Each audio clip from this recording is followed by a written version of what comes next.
is time for closing statements. Each candidate will have 1 minute, and we begin with Senator Klobuchar. This has been quite a debate. And what I want everyone out there watching to remember is that what unites us is so much bigger than what divides us.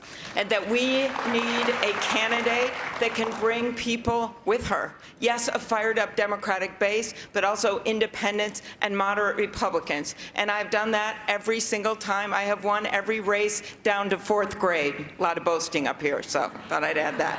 Secondly, you need someone who can govern. And I have passed over 100 bills as the lead Democrat. And third, you need someone that has the heart to be the president. They were talking a lot about heart conditions up here. We have a president right now that doesn't have a heart.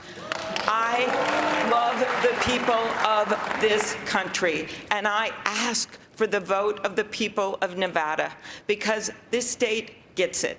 They get that maybe you don't agree with every single thing that's said on this debate stage, but we understand that the heart of America is bigger than any heart that guy has in the White House. I ask you to join me at amyklobuchar.com. Senator, thank you. Mayor Bloomberg, to you. Well, you can join me at MikeBloomberg.com, too, if you want, but I'm not asking for any money. Look, this is a management job, and Donald Trump's not a manager. This is a job where you have to build teams. He doesn't have a team, so he goes and makes decisions without knowing what's going on and the implications of what he does. We cannot run the railroad this way. This country has to pull together and understand that the people that we elect, and it's not just the President of the United States, they should have experience, they should have credentials, they should understand what they're doing and the implications thereof, and then we should, as a society, try to hold them accountable so the next time they go before the voters, if they haven't done the job, we shouldn't just say, oh, nice person, gives a good speech. We should say, didn't do the job, and you're out of here. Mr. Mayor, thank you. Mayor Buttigieg, 1 minute. In Nevada, I'm asking for your vote because America is running out of time, and this is our only chance to defeat Donald Trump. If you look at the choice between a revolution or the status quo, and you don't see where you fit in that picture, then join us. And yes, go to PeteForAmerica.com and help out, because we need to draw everybody that we can who believes that we need to empower workers, who believes in climate science, who believes in doing something about gun violence, and recognizes that the only way we can do this is to create a sense of belonging in this country that moves us out of the toxic and polarized moment that we are living in today. I already see an American majority ready to do these things. Now we have a responsibility to galvanize, not polarize, that majority. We cannot afford to lean on the same Washington playbook. We cannot afford to alienate half the country. We must step forward into the future in order to win and in order to govern a country that will be facing issues the likes of which we'd barely thought of just a few years ago. I'm asking you to join me so that we can deliver that future together. Senator Warren. I grew up fighting. I grew up out in Oklahoma, and I learned it probably from my mother. I watched when my daddy had a heart attack and didn't have any money coming in, when our car was lost and when we were on the edge of losing our home. I watched my mother fight to save our family. And I grew up fighting to save our family, my family. I eventually made it through school and spent my life as a teacher, and looking into why it is that so many families across this country are struggling and why it gets worse year after year after year. I, for years, have fought for unions to say the way we're going to restructure this economy is we're going to make it easier to join a union and get more power into unions. To fight for students who have been cut out of opportunity over and over because of the rising cost of an education.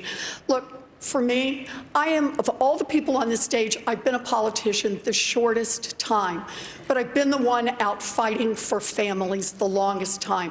I promise you this, give me a chance, I'll go to the White House, and I'll fight for your family. Thank you, Senator. Vice President Biden. I'm running because so many people.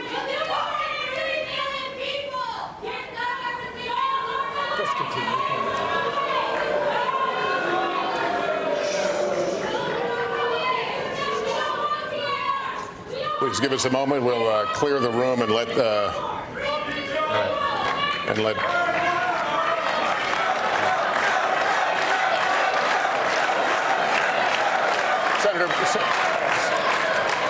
Biden, you have 1 minute.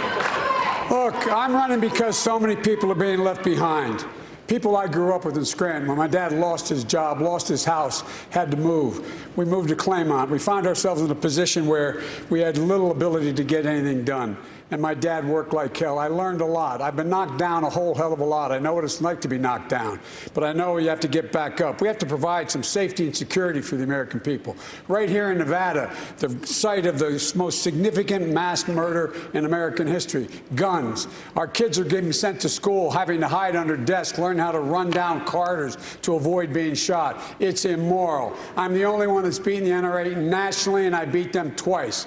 With regard to health care, it also is something that is a right. Obamacare has to be expanded. It can be, in fact, cover everybody. And lastly, I think it's important that on day one, we deal with sending an immigration bill to the desk. The only person in here has the worst record on immigration is Bernie, because Bernie voted against the 2007 bill. Right. Had, in fact, that immigration bill passed, there would be 6 million members would be now American citizens. All right. Senator Sanders, you have 1 minute for your closing remarks. Unfortunately, LULAC, among other groups, Latino groups, saw that bill having provisions akin to slavery, Joe. But the bottom line is all of us are united in defeating the most dangerous president in the modern history of this country. That we agree on.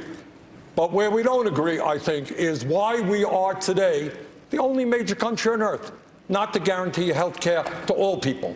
Why 3 people own more wealth than the bottom half of America when 500,000 people sleep out on the street. Why hundreds of thousands of bright young kids can't afford to go to college and 45 million remain in student debt. Bottom line here, real change never takes place from the top on down, never takes place from an oligarchy controlled by billionaires. We need to mobilize millions of people to stand up for justice. That's our campaign. Join us at BernieSanders.com. Thank you. Senator, thank you. Folks, thank you. That concludes tonight's debate. Our thanks to my fellow moderators, to the candidates, and of course to all of you, the audience here and at home. The Nevada caucuses are this Saturday, with the South Carolina primary just 1 week later. Then the big prize, Super Tuesday on March 3rd. We'll be following it all for you. For now, for all of us at NBC News, I'm Lester Holt. Good day.